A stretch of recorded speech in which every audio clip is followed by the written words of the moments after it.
یہ سوال بہت زیادہ پوچھا گیا، اس وجہ سے ویڈیو بنا رہا ہوں میں۔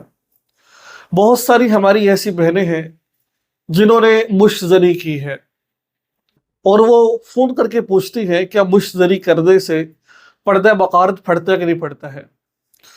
تو میں اس ویڈیو میں بتا رہا ہوں، اس ویڈیو کو دھیان سے سنیے، انشاءاللہ امید ہے کہ آپ کو مسئلہ سمجھ آ جائے گا۔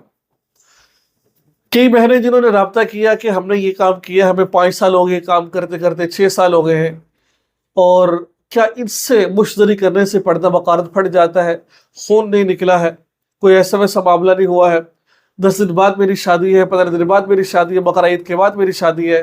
مختلف قسم کی میں نے خواتین سے باتیں سنی چند دنوں کے اندر اندر۔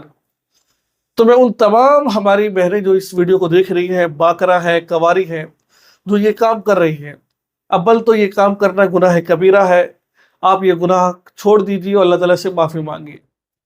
لیکن ایک بات ذہن میں رکھیے، مشت زنی 2 قسم کی ہوتی ہے۔ ایک ہوتا ہے فنگر استعمال کرنا، ٹھیک ہے، ایک ہوتا ہے کوئی جو پلاسٹک کے عضو بنے ہوتے ہیں ان کو استعمال کرنا۔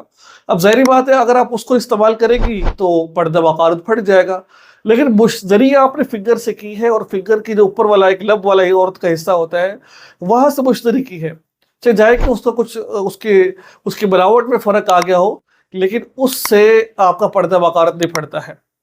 لہٰذا خواہ اپنے آپ کو کسی ایسے بندوں کے سامنے پیش کرنا، حکیم صاحب کے پاس جائیں گے وہ آپ سے پیسے مانگنا شروع کر دیں گے، کسی عامل کے پاس جائیں گے وہ آپ کے ساتھ غلط باتیں کرنا شروع کر دے گا، تو لہٰذا کہیں جانے کی ضرورت نہیں ہے۔ اس وجہ سے اس سے کچھ بھی نہیں ہوتا ہے۔ ہاں یہ ہے کہ آئندہ احتیاط کرے، ایسا نہ کرے، اور آپ کے شوہر کو اس کے بارے میں کوئی پتہ نہیں چلے گا، کوئی ایسی بات ہے ہی نہیں ہے، ورنہ آپ نے گناہ کی ہے، اللہ سے توبہ کر لینی ہے۔ اب یہ نہیں ہے کہ آپ کسی حکیم کے پاس جائیں یا وہ کرے، ایسا کچھ بھی نہیں ہے۔ آپ بالکل ٹھیک ہے، شوہر کا حق ادا کرنے والی ہے، اور انشاءاللہ شوہر کو پتہ نہیں چلے گا، اور یہ بات جو گناہ ہو چکا ہے اللہ سے معافی مانگی، اور گناہ کو بار بار ذکر نہ کیجیے۔ آپ ایسا نہ کیجیے کہ ایسا ہو جائے، ایسا کرے، ایسا نہ کیجیے آپ۔